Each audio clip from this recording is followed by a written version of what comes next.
MSLI TV, रहनुमाई बदलती दुनिया के लिए।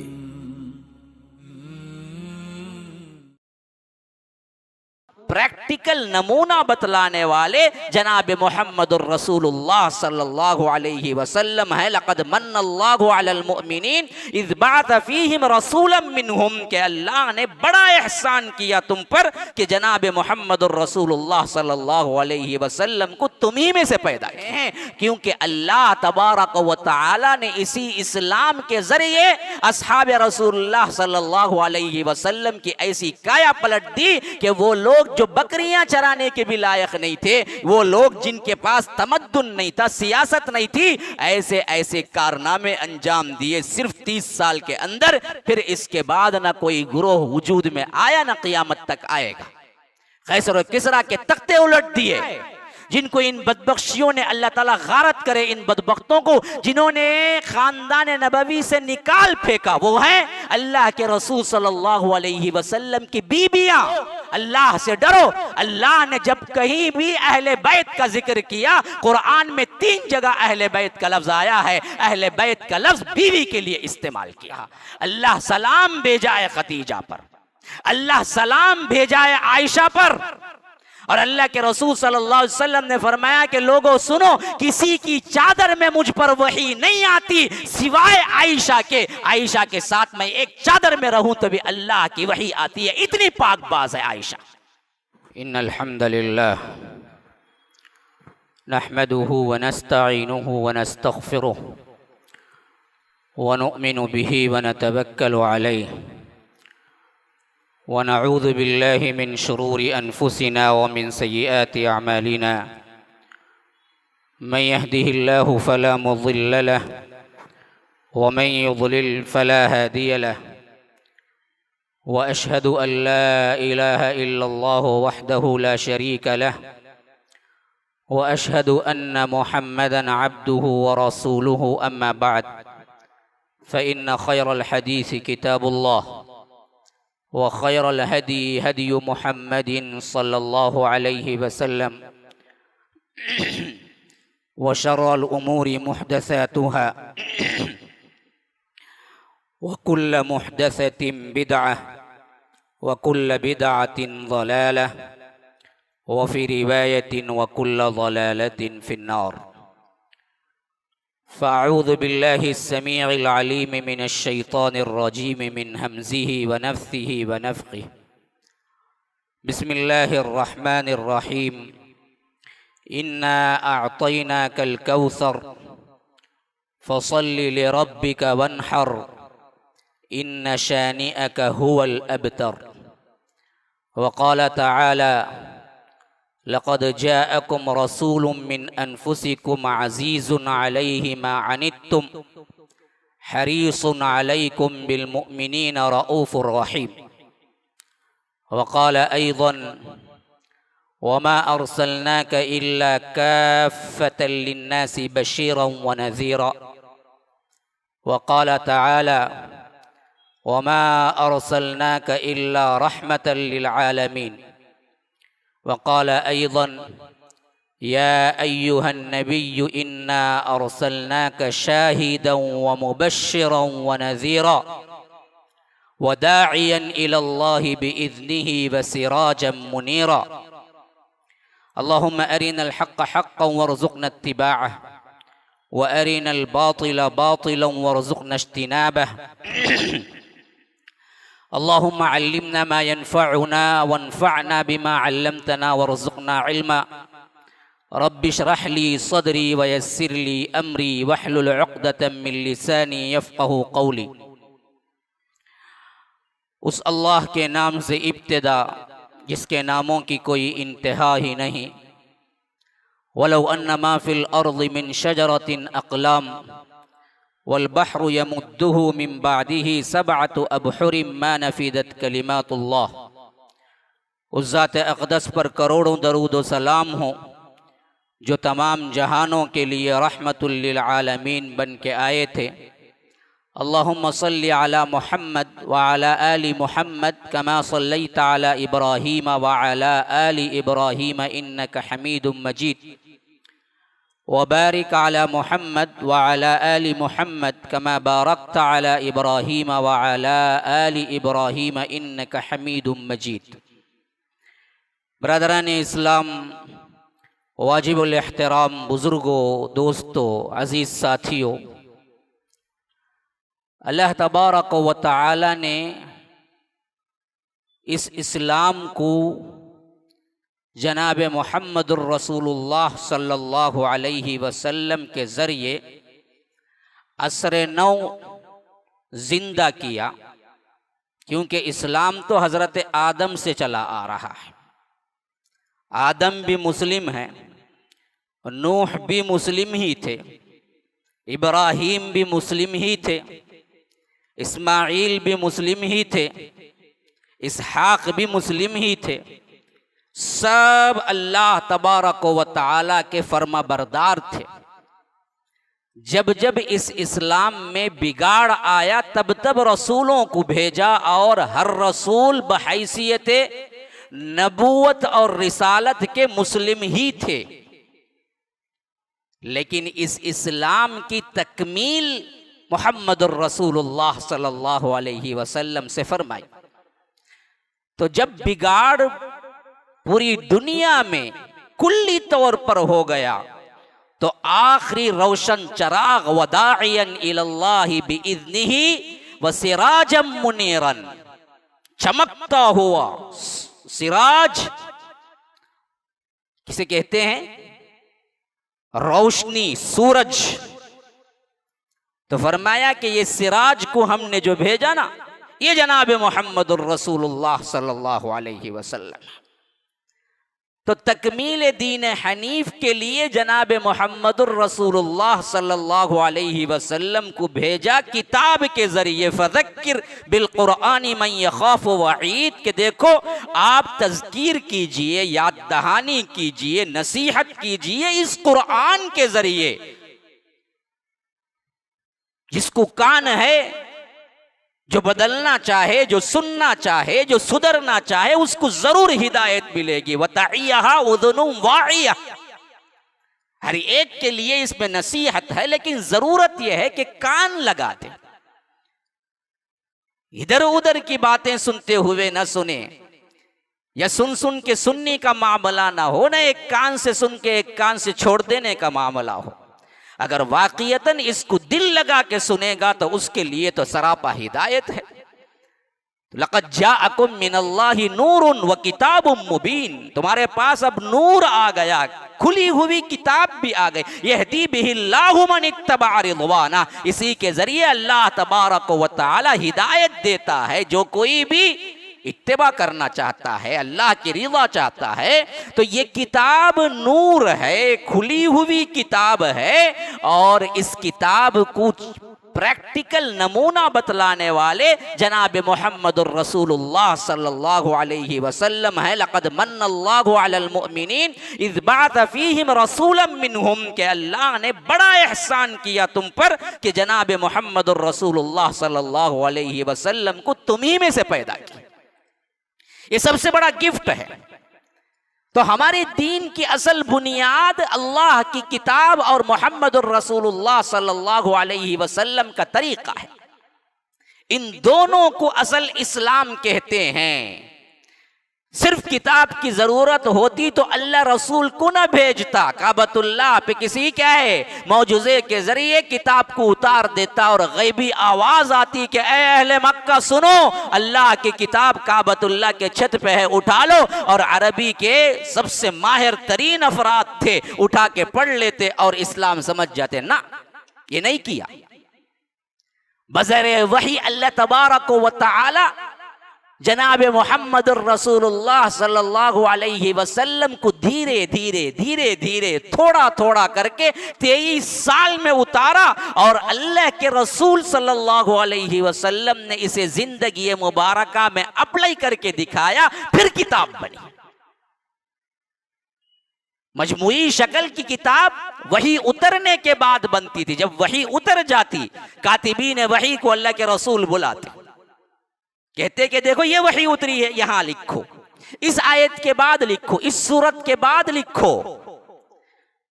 तो उतरने वाली किताब नहीं थी, बजरिए वही अल्लाह के रसूल सल्लल्लाहु अलैहि वसल्लम पर कौल उतरा, फिर उसे किताबी शक्ल में लिखा गया। तो असल चीज तो जनाब मोहम्मद रसूलुल्लाह सल्लल्लाहु अलैहि वसल्लम की इत्तिबा थी। तो मुसलमानों पर सबसे ज्यादा फरीजा जो है वो अल्लाह की किताब को जाने, माने, पढ़े, पढ़ाए, जिंदगी इसके मुताबिक गुजारे। जैसे अल्लाह की किताब का हक है वैसे अल्लाह के रसूल का भी हक है कि जाने, माने, पढ़े और उनकी जिंदगी के मुताबिक अमल करें। खाली खूली चंद रसूमात का मजमुआ नहीं है।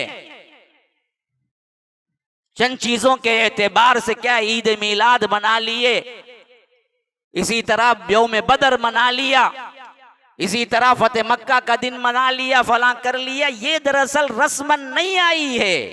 ये पूरी जिंदगी तुम्हारे लिए आइडियल नमूना है। तो अल्लाह के रसूल सल्लल्लाहु अलैहि वसल्लम की जिंदगी मुबारका को जानना भी इंतहाई जरूरी है, जिस तरह कुरान को जानना और मानना इंतहाई जरूरी है।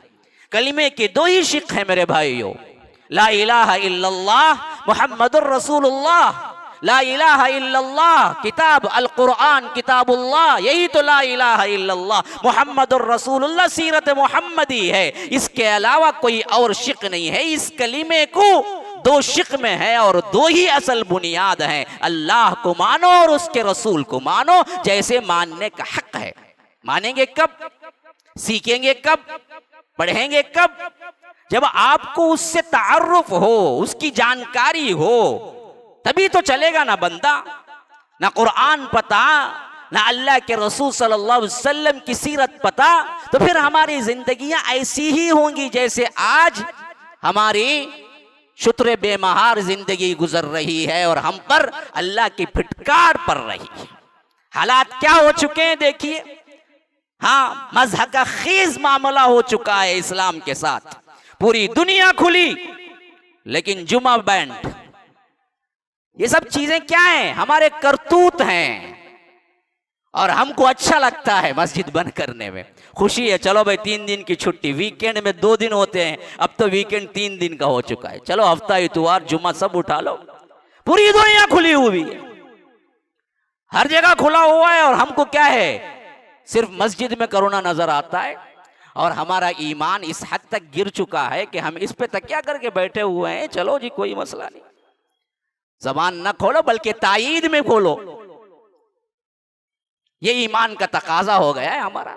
किस किस को रोएंगे, बोलने वाले को क्या है? कहा जाता है कि ये दरअसल हटा हुआ है, ये सच नहीं है। जैसा कि हदीस में आया है कि एक जमाना आएगा सच को झूठ समझा जाएगा, झूठ को सच समझा जाएगा, सच बोलने वाला झूठा शुमार होगा और झूठ बोलने वाला सच्चा शुमार होगा। हमारी ईमानी गैरत बिल्कुल मर चुकी है और हमारी हालत यह है कि अगर गवर्नमेंट इससे ज्यादा भी कोई सख्त उसूल लिख दे तो हम उसको भी मान लेंगे कि चलो भाई ये भी तो क्या है, जिंदगी बचाना फर्ज है ना भाई। हाँ, जिंदगी बचाना फर्ज है, फर्ज करते जाओ, नवाफिल छूटते जाएं, कोई मसला नहीं है। अजीब हालत हो चुकी है पूरी दुनिया की। मुसलमानों किस किस को रोएंगे? लेकिन ये तमाम हालात ऐसे ही नहीं आए। यह और बात है कि गवर्नमेंट के उसूलों को हम बहैसियत एक रियाया के, हुकूमत के अंडर में रहते हुए मानना जरूरी है। मैं इसके खिलाफ नहीं हूं, लेकिन एक ईमानी तबीयत होनी चाहिए, एक हलचल होनी चाहिए, एक दिल के अंदर कर्बनाकी होनी चाहिए, एक दिल के अंदर पशेमानी होनी चाहिए, शर्मिंदगी होनी चाहिए। आखिर हमारे इस्लाम के साथ ये क्या खिलवाड़ हो रहा है? किसको दर्द दिल है? जब दिलों के अंदर भी कुछ दर्द महसूस नहीं होता है तो फिर तो अल्लाह से डर जाना चाहिए कि कहीं इस्लाम की रमक दमक तो बाकी नहीं है दिलों के अंदर। ये तमाम हालात ही इसी वास्ते हैं कि हम किताबुल्लाह और सुन्नत रसूलुल्लाह से दूर हो गए।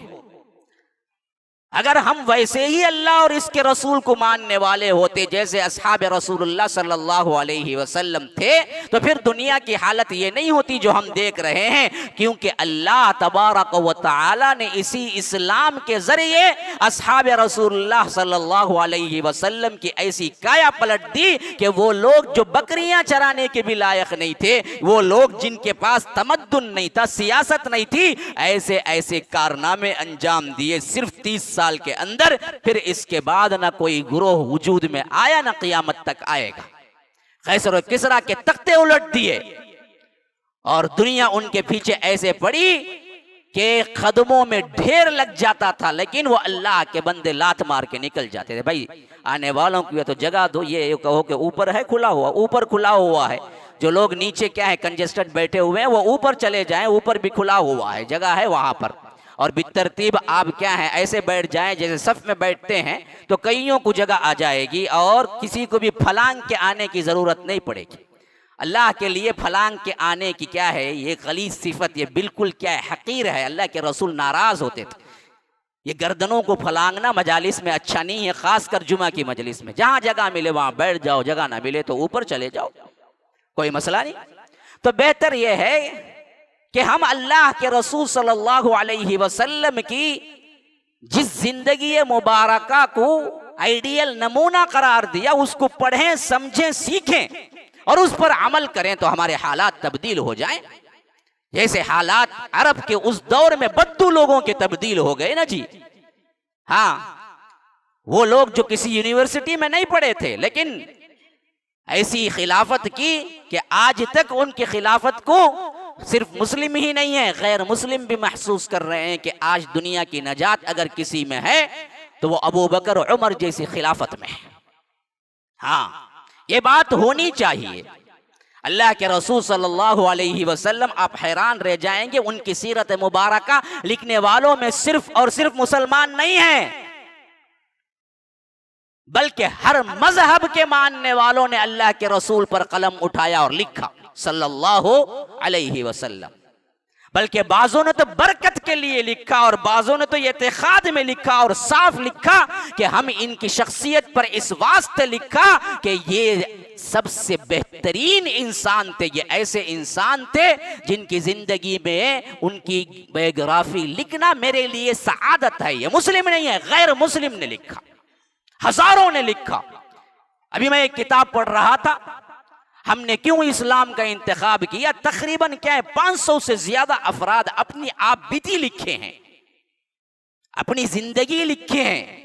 हमने खुद अज खुद क्यों इस्लाम कबूल किया, और उनमें मैं पढ़ने वालों में नोट किया कि सबसे ज्यादा अफराद यही लिखे हैं कि हमने जब सीरतुन नबी का मुताला किया तो आखिर मानना पड़ा कि ऐसा नबी किसी और मजहब में नहीं है, न ईसाइयत में है, न यहूदियत में है, न बुद्ध मत में है, न हिंदू मत में है। आखिरकार हम अपने मजहबों को छोड़ना पड़ा सिर्फ और सिर्फ सीरतुन नबी पढ़ने से। हैफ है हम मुसलमानों पर, हम कितना पढ़े, हम कितना पढ़े हैं।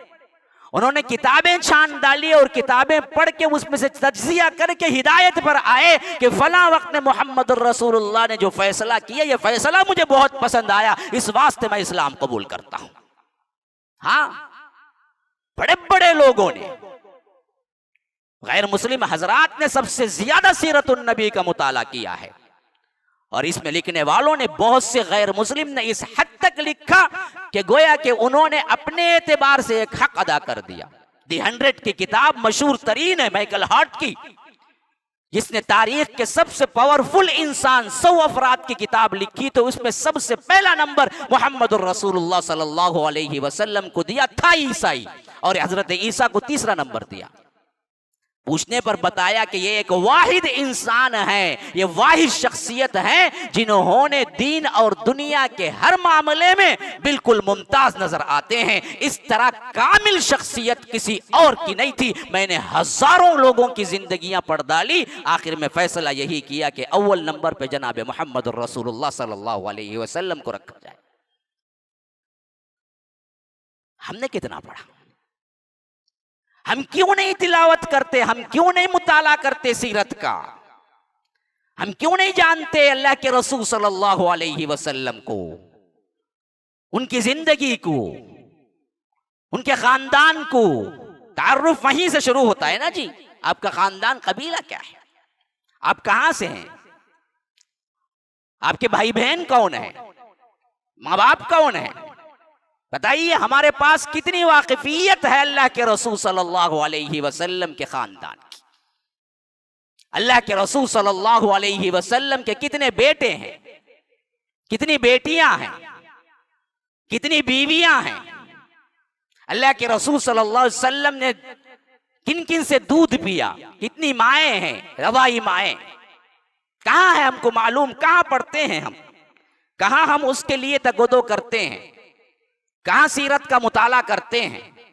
तो इसी वास्ते मैंने सीरतुन नबी का एक सिलसिला जुमा की सीरीज में शुरू किया, लेकिन बाज़ वजह से उसको कंटिन्यू नहीं कर सका, क्योंकि ये लॉकडाउन के मसाइल थे। लेकिन देखा कि अगर बैठ जाऊं तो शायद ये लॉकडाउन क़यामत तक नहीं खुलेगा, नऊज़ु बिल्लाह। तो सोचा कि उसको ही कंटिन्यू किया जाए। आखिर कब तक इंतजार हो। अल्लाह के रसूल सल्लल्लाहु अलैहि वसल्लम हिजरत फरमा के मदीना जा चुके थे और मदीने मुनव्वरा में भी तकरीबन 9 साल गुजर चुके थे। तो एक महफिल में बैठे हुए थे अल्लाह के रसूल सल्लल्लाहु अलैहि वसल्लम। यहां तक कि इतला हुई कि अल्लाह के रसूल आप इब्राहिम के बाप हैं। ये वही लाने वाले बाज़ रिवायतों के मुताबिक हजरत जिब्राइल खुद थे। और अल्लाह के रसूल सल्लल्लाहु अलैहि वसल्लम को बड़ी खुशी हुई। और इस वक्त अल्लाह के रसूल सल्लल्लाहु अलैहि वसल्लम की उम्र मुबारक तकरीबन 60 के करीब हो रही थी। और बेटे की खुशखबरी सुनाई थी कि अल्लाह के रसूल सल्लल्लाहु अलैहि वसल्लम के घर में बेटा हुआ है। अल्लाह के रसूल सल्लल्लाहु अलैहि वसल्लम बेटे को देखने के लिए निकलते हैं और पहुंचते हैं। ये मारियतुल क़िब्तिया से अल्लाह के रसूल सल्लल्लाहु अलैहि वसल्लम के बेटे हुए थे, जो अल्लाह के रसूल सल्लल्लाहु अलैहि वसल्लम ने करीब ही में शादी की थी। ये मिस्र से आई हुई अल्लाह के रसूल सल्लल्लाहु अलैहि वसल्लम के तोहफे के तौर पर मुक़ौक़िस ने भेजा था, जिसे अल्लाह के रसूल सल्लल्लाहु अलैहि वसल्लम ने अपने निकाह में लाया। और उस वक्त अल्लाह के रसूल सल्लल्लाहु अलैहि वसल्लम की उम्र तकरीबन 58-59 के करीब थी। अल्लाह तबारक व तआला ने उनके बतन से अल्लाह तबारक व तआला ने एक बेटा दिया, जिसका नाम नामी इसमें गिरामी इब्राहिम खुद वही के जरिए मालूम हो गया। अल्लाह के रसूल सल्लल्लाहु अलैहि वसल्लम अपने जद्द अमजद हजरत इब्राहिम के नाम पे इब्राहिम रखा। बेटे को गोद में लिया, दुआएं की, बहुत शफकत, बहुत मोहब्बत थी अल्लाह के रसूल सल्लल्लाहु अलैहि वसल्लम को हजरत इब्राहिम से। ये अल्लाह के रसूल सल्लल्लाहु अलैहि वसल्लम के तीसरे बेटे थे। इससे पहले अल्लाह के रसूल सल्लल्लाहु अलैहि वसल्लम को हजरत खदीजतुल कुबरा से 2 बेटे हो चुके थे, और वो दोनों भी अल्लाह के रसूल सल्लल्लाहु अलैहि वसल्लम की जिंदगी मुबारका में चंद साल की जिंदगी पाकर अल्लाह तबारक व तआला को प्यारे हो चुके थे। तो अल्लाह के रसूल सल्लल्लाहु अलैहि वसल्लम के खानदान के एतबार से आप समझें कि जिस वक्त अल्लाह के रसूल सल्लल्लाहु अलैहि वसल्लम पैदा हुए, सही तरीन रिवायत के मुताबिक बाप तो नहीं थे, लेकिन अल्लाह के रसूल सल्लल्लाहु अलैहि वसल्लम उनके दादा और उनके चचाओं को देखा। और इन चचा में 2 तो इस्लाम लाए और बहुत मशहूर हुए। एक इनमें हजरत हमजा है, एक हजरत अब्बास है। और 2 वो हैं जिस हैसियत से मशहूर हुए, वो खिदमत के एतबार से, सपोर्ट के एतबार से रहे, लेकिन इस्लाम नहीं लाया। जिनमें एक हजरत अबू तालिब है, एक हजरत जुबैर है। और एक कट्टर तरीन दुश्मन है जिसमें नामे नामी अपनी दुश्मनी में बहुत ही बुलंद पाया, और इस तरह पाया कि अल्लाह तबारक व तआला की फिटकार उस पर पड़ी, एक अबू लहब है। ये 3 चचाओं का जमाना अल्लाह के रसूल सल्लल्लाहु अलैहि वसल्लम ने एक साथ पाया। अल्लाह के रसूल सल्लल्लाहु अलैहि वसल्लम की पैदाइश के बाद हजरत अब्दुल मुत्तलिब उनको पूरी सपोर्ट किए और उन्हें अपनी परवरिश में लिया, अपनी तरबियत में लिया, यहां तक कि 8 साल की उम्र हो गई जिसमें अल्लाह के रसूल सल्लल्लाहु अलैहि वसल्लम के दादा फोत हुए।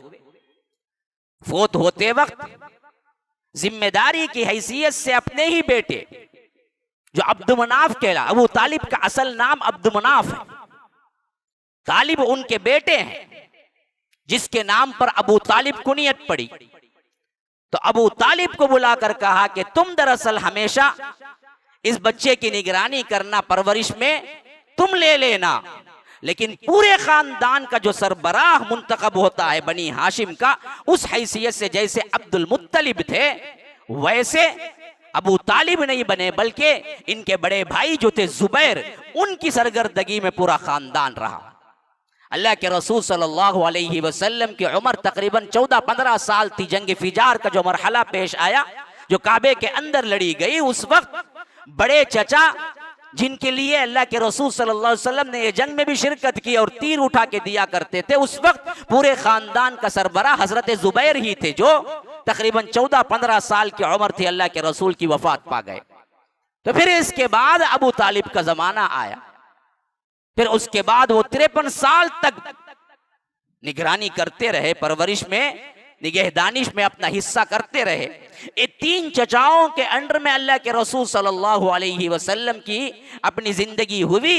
और लेकिन एक बात जो सबसे ज्यादा नोट करने के काबिल है, अल्लाह ने इतना बेनियाज रखा मुहम्मदुर रसूलुल्लाह सल्लल्लाहु अलैहि वसल्लम को, खाब अब्दुल मुत्तलिब हो, अबू तालिब हो, जुबैर हो, इनमें से किसी चचा ने अल्लाह के रसूल पर कोई अपनी जाती मिल्कियत से खर्च नहीं किया,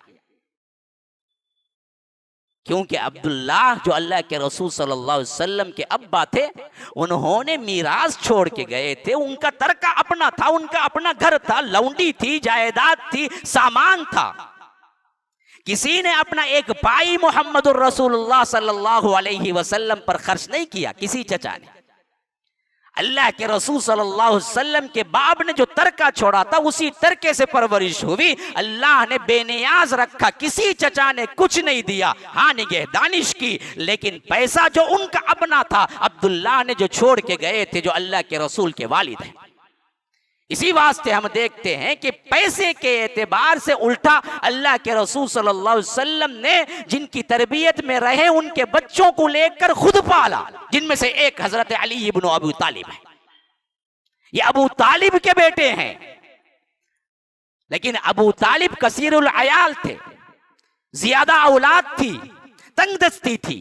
तो जैसे ही शुऊर पाया, उन्होंने खुद अल्लाह के रसूल सल्लल्लाहु अलैहि वसल्लम ने आगे बढ़कर अपने चचा को लेकर, जो हजरत अब्बास थे, उन दोनों को लेकर अबू तालिब के पास पहुंचे और कहा कि आप कसीरुल अयाल हैं और आपके लिए तंगदस्ती भी है। आप ऐसा करें कि आप अपने बच्चों में से किसी एक को मुझे दे दें, किसी एक को अब्बास को दे दें, ताकि हम अपने लिहाज से परवरिश करें, अपना खर्चा उठाएं। तो अबू तालिब इसको मान गए थे। इसी वास्ते आपने देखा होगा सीरत के अंदर हजरत अली इब्न अबी तालिब को परवरिश के एतबार से अल्लाह के रसूल सल्लल्लाहु अलैहि वसल्लम ने किया, उनके घर में पले बड़े। और हजरत अब्बास ने हजरत अली के बड़े भाई जाफर, जिनको जाफर तैयार कहते हैं, उनको गोद लिया, तो वो वहां पले, ये यहां पले। तो बावजूद यतीम होने के बावजूद, चचाओं की सरपरस्ती में रहने के, अल्लाह ने उनको इतना गनी रखा हमेशा से कि किसी माली सपोर्ट की कभी जरूरत नहीं पड़ी मुहम्मदुर रसूलुल्लाह सल्लल्लाहु अलैहि वसल्लम को। जो भी मिला वो तरके में पैसा था, उसी से क्या है अल्लाह के रसूल सल्लल्लाहु अलैहि वसल्लम का खर्चा हुआ। और जब कमाने की उम्र को पहुंचे तो खुद अल्लाह के रसूल सल्लल्लाहु अलैहि वसल्लम मक्के के अंदर बकरियां चराई चंद कीरात के एवज। बुखारी की रिवायत के मुताबिक वो पैसे का कुछ हिस्सा था जिसे कीरात कहते थे, उसके एवज अल्लाह के रसूल ने काम किया। तो इस हैसियत से भी अल्लाह के रसूल सल्लल्लाहु अलैहि वसल्लम नौजवानी में भी माशी एतबार से किसी के लिए किसी की जरूरत के मुहताज नहीं रहे, बल्कि खुद भी काम किया। आज के नौजवानों को यह सबक होना चाहिए कि जॉब करना या काम करना या मेहनत करना या माआश को ढूंढना कोई गलत चीज नहीं है, हलाल चीज है, बल्कि उसी में अपने आप को सबसे ज्यादा मुस्तहकम करने की कोशिश करो, किसी पे तकिया करके ना बैठ जाओ, खा वो तुम्हारे अपने रिश्तेदारी क्यों ना हो। मेहनत करो, मेहनत करो, अपने पांव पे खड़े होने की कोशिश करो। ये तुम्हारे अंदर बुलंद हिम्मती पैदा करेगा, ये तुम्हारे अंदर कुछ बनने की सलाहियत पैदा करेगा और तुम्हारे मुआशरे और तुम्हारे रिश्तेदारों के अंदर तुम्हारी हैसियत को वाज़े करेगा। इस्लाम पर चलने और इस्लाम की दावत और तबलीग देने के लिए ये इस्तेहकाम बहुत ज़रूरी है, जो आज के नौजवान इस्लाम के नाम पे भूल जा रहे हैं। अल्लाह के रसूल सल्लल्लाहु अलैहि वसल्लम के इन चचाओं, इन खानदान के एतबार से ये बातें जहन में रखते हुए आगे आइए। खानदानी एतबार से अल्लाह के रसूल सल्लल्लाहु अलैहि वसल्लम को शादी के बाद जो पहली शादी मशहूर तरीन रिवायत के एतबार से 25 साल और हजरत खदीजतुल कुबरा से हुई, जिनकी उम्र 40 साल है, जिस पर बहुत से गैर ज़रूरी इल्ज़ामात लगे गए हैं और जिन्होंने चाहा कि इन रिवायतों को तब्दील कर दें, वो अजीब किस्म की मंतिक लाते और कहते हैं कि अगर 40 में हुई फिर इसके बाद 6 बच्चे हुए तो क्या कोई औरत 50 साल की उम्र तक बच्चा जनेगी? तो इस वास्ते हजरत खदीजा की उम्र को कम करके पेश करें। कोई कहता है कि 30 साल में हुई, कोई कहता है कि 25 साल में हो गई, कोई कहता है कि अगर बहुत ज्यादा अगर हम ले भी लें तो हम 35 साल की रिवायत को मान सकते हैं, 40 साल तो हरगिज नहीं होगा, क्योंकि अगर 40 साल में हुआ फिर इसके बाद वक्फे वक्फे से बच्चे हुए हों तो तकरीबन 15 या 12 साल तो लग जाते हैं, तो 55 या 50 की उम्र में कोई बच्चा जनती है? याद रखिए, ये बिल्कुल गलत बात है। सही तरीन रिवायतें इसी बात की शाहिद हैं कि 40 साल ही में हुई। अरब की औरतों को अल्लाह तबारक व तआला ने यह कुव्वत दिया था और सबसे पहला बच्चा मर्द बच्चा पैदा हुआ जिसका नाम कासिम था, जिसके नाम पर अल्लाह के रसूल ने अपनी कुनियत रखी अबुल कासिम, जो चंद दिनों के अंदर या चंद सालों के अंदर अल्लाह तबारक व तआला को प्यारे हो गए, वफात हो गई। फिर इसके बाद हजरत ज़ैनब पैदा हुई, सबसे बड़ी बेटी। फिर इसके बाद अब्दुल्ला जिनका लक़ब ताहिर था। फिर इसके बाद रुक़ैया, फिर इसके बाद उम्मे कुलसूम, फिर इसके बाद फातिमा। बाज़ रिवायतों में है कि फिर इसके बाद रुक़ैया, फिर इसके बाद फातिमा, फिर इसके बाद उम्मे कुलसूम। लेकिन सही तर रिवायतें हजरत फातिमा ही आखिरी बेटी थी बेटियों में। इनकी विलादत के बाद अल्लाह के रसूल सल्लल्लाहु अलैहि वसल्लम ने वो तमाम मराहिल पार किए जो दावती मरहलों के अंदर हमें नजर आता है, और इन बेटियों का किरदार भी हमें नजर आता है कि सबसे ज्यादा जिन्होंने तकलीफें उठाई और जिनको अल्लाह के रसूल ने फरमाया ये मेरी वो बेटी है जिसको दीन के इवज सताया गया, वो हजरत ज़ैनब है।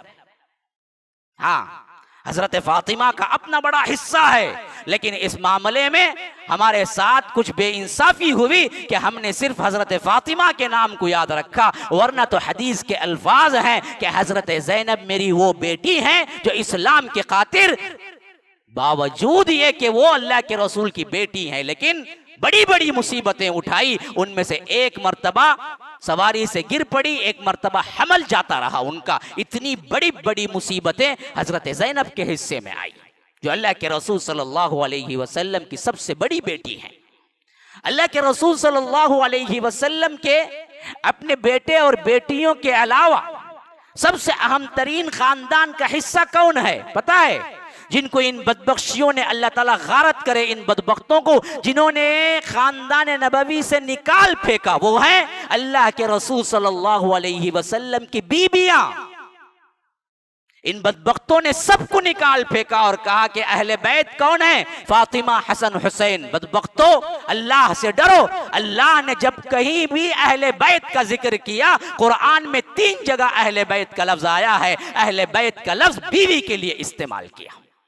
हाँ, सूरह ताहा में हजरत मूसा के लिए जब जिंदगी मुबारका का इब्तिदाई हिस्सा अल्लाह बयान करता है, जब वो निकले आग को देखा तो अपने बीवी को वहां रुकाया तो लफ्ज आया इज़ क़ाल ली अहलिहिम कुसू। अपने अहल से कहा। कौन थे उस वक्त अहल? अहले बैत कौन थे? कोई नहीं सिवाय बीवी के, हजरत मूसा के। अपनी बीवी से कहा कि यहां रुको, मैं आग देखा हूं। तो कुरान में 3 जगह अहले बैत आया है, तीनों जगह इशारा अहले बैत से बीवी मुराद है। हाँ, वज़कुरना मा युतला अलैकुम, सूरह अहज़ाब के अंदर अल्लाह तबारक व तआला ने फरमाया अहलल बैत, वहां पर भी बीबियां मुराद है, लेकिन इन शियों ने सुन्नियों के जहनों को भी इतना मुतासिर किया, इतना मुतासिर किया। आज हमारे जहन में भी अहले बैत का लफ्ज आता है तो सिर्फ बेटी और बच्चे आते हैं, हजरत फातिमा, हसन, हुसैन। इसके अलावा किसी का हमें मालूम भी, बाद शियों ने इसमें और जराअत करके कह दिया कि अल्लाह के रसूल की कोई बेटी ही नहीं है सिवाय फातिमा की। तारीख को सबको मस कर दिया। हालांकि अगर बेटियों की औलाद भी अहले बैत है तुम्हारे नजर में, तो हजरत ज़ैनब की भी एक बेटी थी उमामा, जिनके बारे में हदीस में आता है कि गोद में उठा के नमाज पढ़ाई अल्लाह के रसूल ने। गोद में, इतना प्यार इतना करते थे कि गोद में उठा के नमाज पढ़ाई हजरत उमामा को। हाँ, जब सजदे में जाते थे तो रख देते थे, फिर क़ियाम में उठते थे तो अपने गोद में उठा लेते थे। इतना प्यार था। हजरत ज़ैनब की बेटी थी। हाँ, लेकिन उनका भी जिक्र नहीं है। याद रखिए, अहलुल बैत का सबसे अहम तरीन इतलाक बीबियों पे होता है, और अल्लाह के रसूल सल्लल्लाहु अलैहि वसल्लम के खानदान में तमाम बीबियों को फरमाया गया कि उम्महातुल मोमिनीन हैं, ये तुम्हारी माएँ हैं, उनको अजमत दो। और इनमें भी फरमाया कि 4 औरतें वो हैं, मर्दों में बहुत से मुकम्मल तरीन कामिल मर्द हुए, लेकिन औरतों में 4 कामिल औरतें हुई। इनमें एक हजरत खदीजा, एक हजरत फातिमा, एक हजरत आसिया, जो हजरत आसिया का किस्सा कुरान के अंदर भी मज़कूर है, फिरौन की बीवी थी, और एक हजरत मरियम। ये 4 औरतें कामिल तरीन औरतें हैं। और फरमाया कि देखो, इन 4 औरतों के अलावा एक मेरी बीवी वो है जो हजरत आयशा हैं, जिनकी हैसियत तमाम औरतों पर वही है जैसे तुम्हारे अपने खानों पर सरीद का मुकाम है। उस जमाने में सबसे बेस्ट खाना और सबसे बेहतरीन खाना सरीद होता था, जिसे सरीद कहते हैं। ये खास तौर पर खजूरों को चूर कर और उसके अंदर कुछ और भी चीजें डालकर बनाया जाता था। यूं समझ लीजिए कि आज के एतबार से बिरयानी या आज के एतबार से कोई क्या है जबरदस्त डिश, तो अल्लाह के रसूल ने फरमाया कि ये 4 तो कामिल तरीन औरतें हैं, लेकिन इन 4 पर भी भारी और पूरी दुनिया की आने वाली गुजरी हुई तमाम औरतों पर हजरत आयशा का वही फजीलत वाला मामला है जैसे तमाम खानों पर सरीद का मामला है। तो अफजल तरीन औरत हजरत अम्मा आयशा हैं, जिनकी जिंदगी मुबारका का 50 साल हिस्सा इस दीन को पढ़ाते गुजरा। फिक़्ह की बुनियादी मसाइल किन से आई हैं? अम्मा आयशा से हैं। इनकी इज्जत और अजमत को मिटाने के लिए, घटाने के लिए बदबख्तों ने इतना काम किया कि खुद हमारे लोगों के अंदर भी बाज ऐसे मुनाफिक किस्म के लोग निकले जो अम्मा आयशा पर इल्जाम रखने लगे या अम्मा आयशा पर लानतान करने लगे। ऐसे लोग अगर वाक़ियतन नावाकिफियत से करते हैं तो हम दुआ करते हैं कि अल्लाह उन्हें सही मनहज, सही हिदायत दे। अगर ये जानते बूझते करते हैं तो अल्लाह ही नहीं बर्बाद कर दे। ये शिया की साजिशें हैं। नबी का खानदान का मतलब यह है कि नबी की औरतें उम्महातुल मोमिनीन सबसे अहम तरीन मुकाम पाती हैं। उम्महातुल मोमिनीन को कमतर करार देना और बेटियों को और उसके साथ साथ सिर्फ हजरत हुसैन और हसन को अहले बैत का लक़ब देकर उम्महातुल मोमिनीन को लानतान करना, ये शियों ने फैसला किया और इस तरह काम किया कि इसे अहले सुन्नत ने भी कबूल कर लिया। खानदान नबवी के एतबार से हमारे जहन में सबसे पहला हिस्सा आना चाहिए अज़वाज मुतहरात का, क्योंकि अल्लाह तबारक व तआला ने इनको बाकायदा तौर पर अपने नबी के लिए मुंतखब किया और नबी ने इनकी जिंदगी मुबारका पर मुकम्मल तौर पर अपना कर ये बात क़यामत तक के लिए साबित कर दी कि ये वो बीबियां हैं जो दुनिया में मेरे साथ रही, आखिरत में भी मेरे ही साथ रहेंगी। ये दुनिया व आखिरत की बीबियां हैं और कि इनकी अजमत के लिए इससे बढ़ के क्या चाहिए? अल्लाह ने सलाम भेजा। अम्मा आयशा को, अम्मा खदीजा को दोनों को खुसूसियत के साथ जिब्राइल आए और कहा कि अल्लाह सलाम भेजा है तुम पर, अल्लाह सलाम भेजा है तुम पर। जिब्राइल आए, अल्लाह के रसूल सल्लल्लाहु अलैहि वसल्लम से कहा अल्लाह सलाम भेजा है खदीजा पर, अल्लाह सलाम भेजा है आयशा पर। और अल्लाह के रसूल सल्लल्लाहु अलैहि वसल्लम ने फरमाया कि लोगों सुनो, किसी की चादर में मुझ पर वही नहीं आती सिवाय आयशा के। आयशा के साथ मैं एक चादर में रहूं तो भी अल्लाह की वही आती है, इतनी पाकबाज है आयशा। ये अम्मा आयशा की मदह है, तारीफ है। इसको गिराने के लिए बदबख्तों ने एडी चोटी का जोर लगाया। अली मिर्जा नामी एक मुनाफिक बैठा हुआ है, इसने तो क्या है अजीब अजीब फलसफे गाड़े हैं। याद रखिए, जिन्होंने असहाब रसूलुल्लाह सल्लल्लाहु अलैहि वसल्लम पर गालियां कसी, उनका ईमान खतरे में है। अगर वो नावाकिफियत से करते हैं तो हम हिदायत की दुआ करते हैं, अगर ये जानते बूझते करते हैं तो अल्लाह इन्हें हलाक व बर्बाद करता। हदा व बिल्लाहि तौफीक व सल्लल्लाहु वसल्लम अला नबिय्यिना मुहम्मद। अस्अलुल्लाह ली व लकुम व लिसाइरिल मुस्लिमीन मिन कुल्ली ज़ंबिन फस्तगफिरूह इन्नहु हुवल गफूरुर रहीम।